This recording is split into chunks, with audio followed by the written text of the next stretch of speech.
Thanks everyone for being with us today. Hope you're having a fantastic conference. Solvita, good to see you again. Nice seeing you. Yay. And now all of you. Yeah, we can kind of see you. So, if you want to get our attention, you might have to like jump up and wave a bit. I don't know. Tell me a bit about your company and what you do. Let's start with that. Okay. So I'm entrepreneur. So it means that entrepreneur, most of the cases they do several things because it's, entrepreneurship spirit. So currently my, what I'm doing, so I'm CEO of a company ALINA. So it is,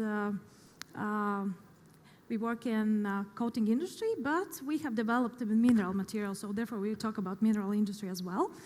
And I am CTO, as I have gathered a lot of information while growing ALINA company, and with deep tech and technology transfer, so I'm CTO in P-Agro Minerals, what is recovering very valuable phosphorus nutrients from wastewater streams, and we give it back to as fertilizer to farmers. Yeah, so those are two business roles what I'm doing right now. So you're a CTO, you're a CEO, and you're a parent. Yes, I'm a parent. I'm a proud parent. So I know that a lot of you are parents as well there, but I'm like openly parent as well. So yeah, because in this industry you don't talk about this. Yeah. I think that's something you said to me that really grabbed me. I mean, we're both women on stage. We often get asked to do this stuff because they want to kind of fill some quotas. But you actually made a really interesting point, which is often that you don't have a space to talk about being a parent, working in tech, working in a professional role, working in a role with a lot of responsibility. Yeah. So at first, this topic, I was invited to this topic. And we chatted with Claire, and it was like a bit upsetting. Why women, if they are invited to the stage, they are not asking me to talk about my great, IP strategies or investment attraction or exit strategies or something like that, but about how you balance your family life with startups, etc. But then I slept over, and then I said, no, but come on, it's a topic. What I'm discussing as well, mostly with and arguing with male co-founders and entrepreneurs about that. They're saying that my kids are like setting back me from achieving success, but I'm really about that. That's I wouldn't be such a person. I could not make such achievements without this element like my kids, because to manage to grow human beings, it's more intensive than even to work with investors and terrorists, because you use the same methods, for example,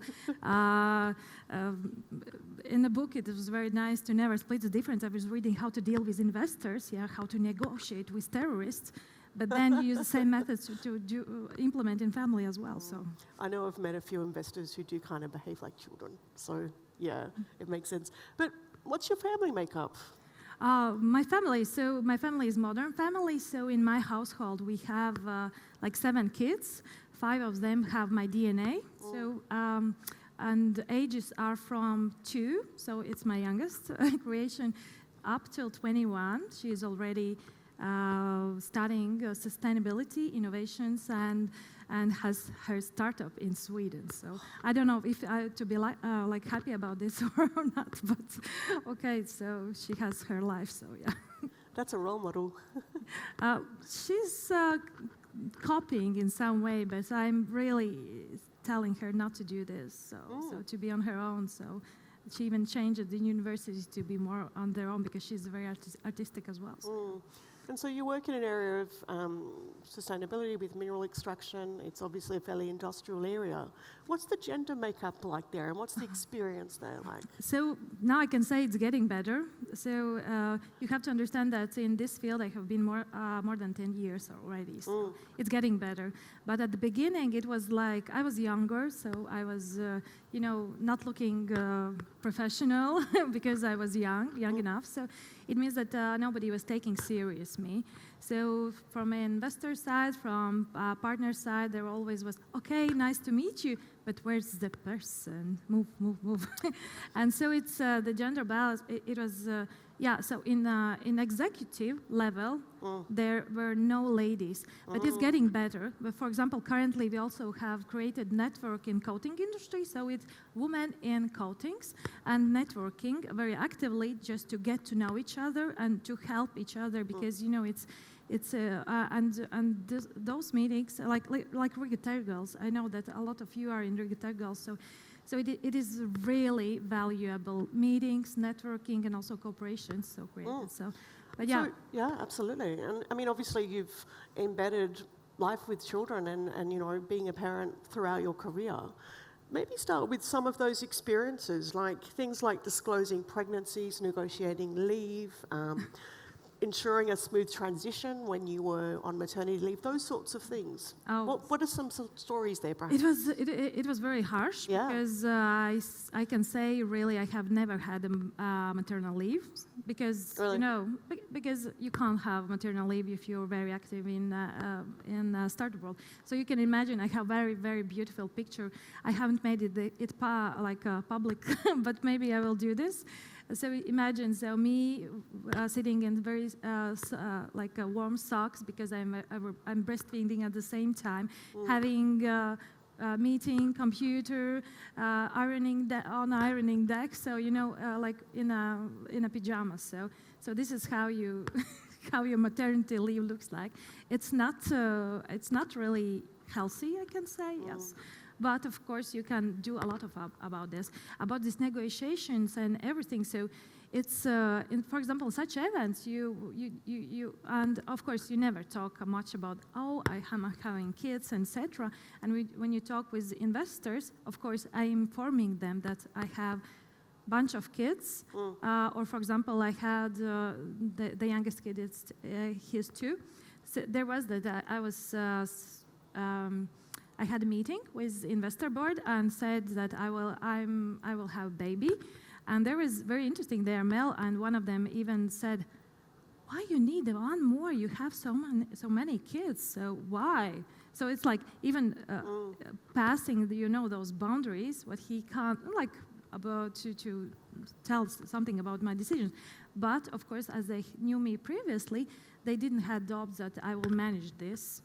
Yeah, so this is about the ALINA company. So about the P-Agro, so there I have really great team. So this is where we also implement, and I am also implementing my knowledge, etc. So we have created fantastic teams. So it means that I still had jobs to do in ALINA company, but in P-Agro Minerals, I had such a support. So they allowed me just to switch to the meetings and they hello and show baby and they okay bye switching you off. So yeah, so it's about the teamwork and really good support what I have around me. So yeah, I mean, I think the pandemic in some ways really highlighted the lived experience of parents at work, because you had a lot of people working from home who were unable to secure childcare because of places were closed.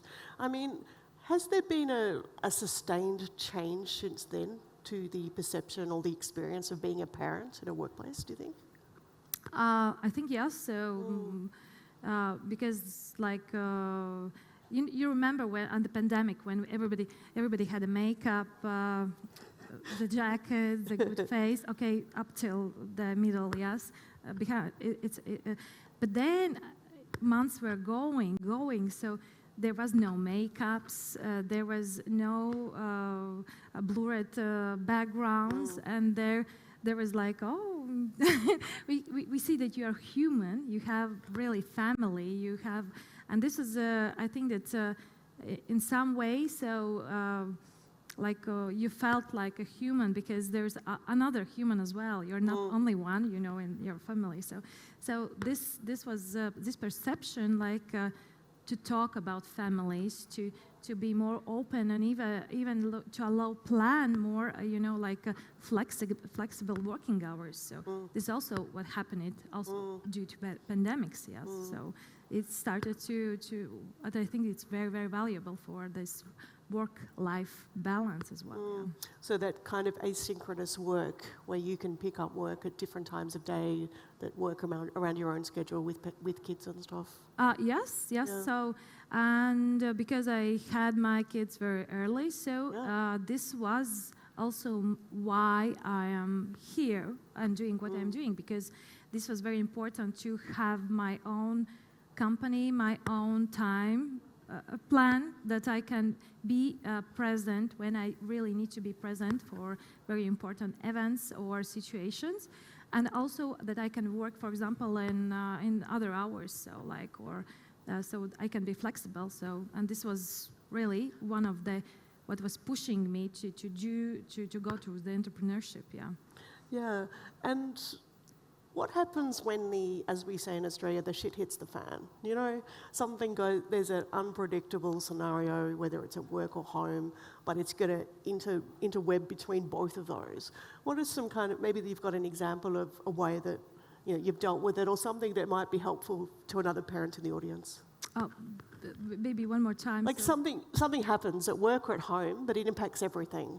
So politically, when, as I said, life happens, yes. Oh.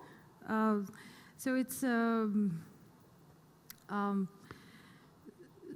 think the transparency is very important as well. So, but of course, it's like we are building our own life, our family, or as well network, the close friends, etc. So, and this is what I really value, because the people are the most important, and I have really good people around me that I can, when something happens, so I have support for that. So yeah, from all sides, as well as, for example, in startup world, it's really, really hard to be like when you're raising money, when you have no money, and etc. etc. So even to explain to your teenagers that, okay, we have to move to another house, you won't have your rooms, you need to live together, life happens, so we have such a period, and they understand why you're doing, because they have already followed it. They also know the big why, what is very important for me, why I'm doing that. I'm really choosing only where industries or innovations, what is to make healthier environment and human health, like to be healthier. So they know the big why, and then they start following my journey, and they understand. So this is what is very important. Yeah. And where do you find your people? Like, who do you get support from? Is it other founders with children, for example, or other people in tech? Or is it people that are completely unrelated, so you can not talk about your work? So my this like closed network, my bubble, it's very diverse. Yeah. It's different ages, with kids, no kids, wanting kids, don't wanting kids, very career, but it's very also, it's a small bubble as well, because I don't have much time to hang around and etc. But I really love this diversity. For example, my best friend, she's not in the startup world, even not in science. She's a very artistic person, and art is in her heart. So yeah. So I love this diversity, and it really for example, when you're so it's how you as well develop yourself with this diversity. Yeah. So. But yeah, but when we talk about, like we were talking, that when somebody is calling me, then those topics are, most of them, what to do with teenagers, because I already had my experience. So other co-founders are, or for example, mentees, they are asking about how to manage this, family life, or yeah. So it's then specific questions comes out, but yeah. Have you experienced burnout, and what was that like? Yeah. So, yes, I have experience in burnout. Therefore, I'm very, very careful now about how I'm caring about myself. I already cared about myself before that. So, but now I'm more stricter about care. Because it's when you have once burnout, then the next time it will be more intensive. You will be more deeper, down on. So So it's what it is like. So it was, for personal side, it was a big anger on me because why I have it. So why do I need to have it? Because I have invested so much in that I have this balance, I have support, I have, really I'm doing sports and taking care of my health and mental health, etc. But it happened because it was a situation. So, and this is also what I'm openly talking about. Of course, it's not the topics that is very popular or somebody very likes on the stages, especially as we were talking. So everybody wants to see that you are perfect, successful person and you're pushing through the doors and walls and getting your success. But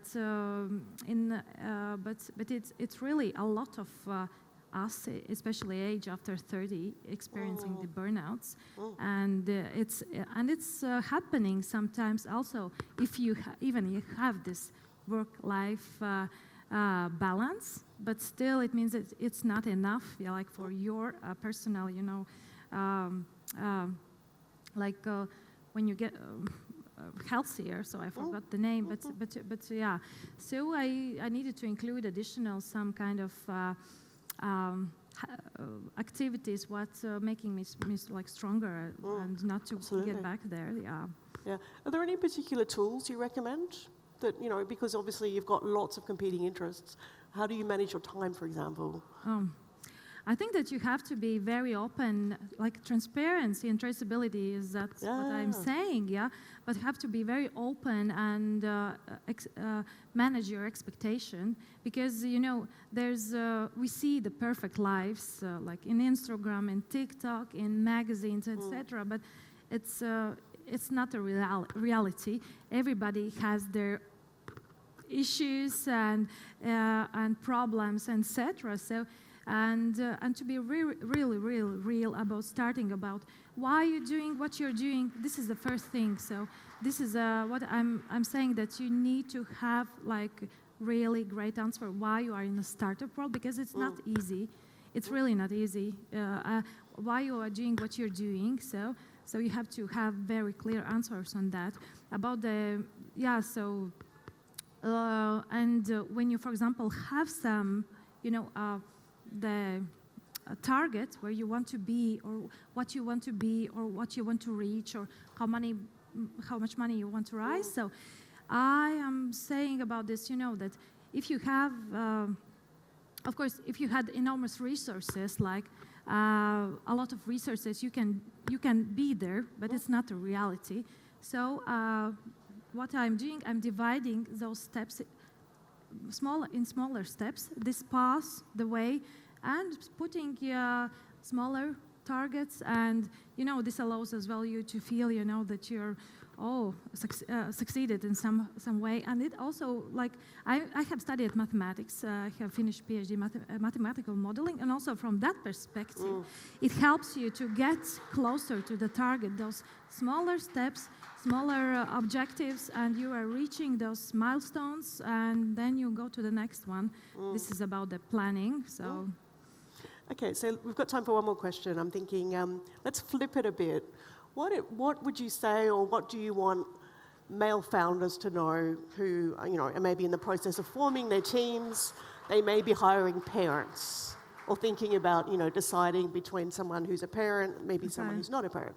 So I think so my experience shows that those who are parents, they are managing their time most efficiently, because there's a lot of reasons why. Of course, there's a lot of like scientific papers about that, but yeah, it's about they manage more effectively time. Of course, there could happen that they need to spend their time to the kid, but they're very more efficient at work at the same time. So I think that. Need to educate. Yeah. Male founders need to educate themselves, so because there's a lot of fact-based information why it's beneficial to hire in the startup world as well the parents. So yeah. Yeah, for sure. All right. Thank you, Solvita, for your time today. So great to chat with everybody. Yeah. Hope it's been helpful. Thank you.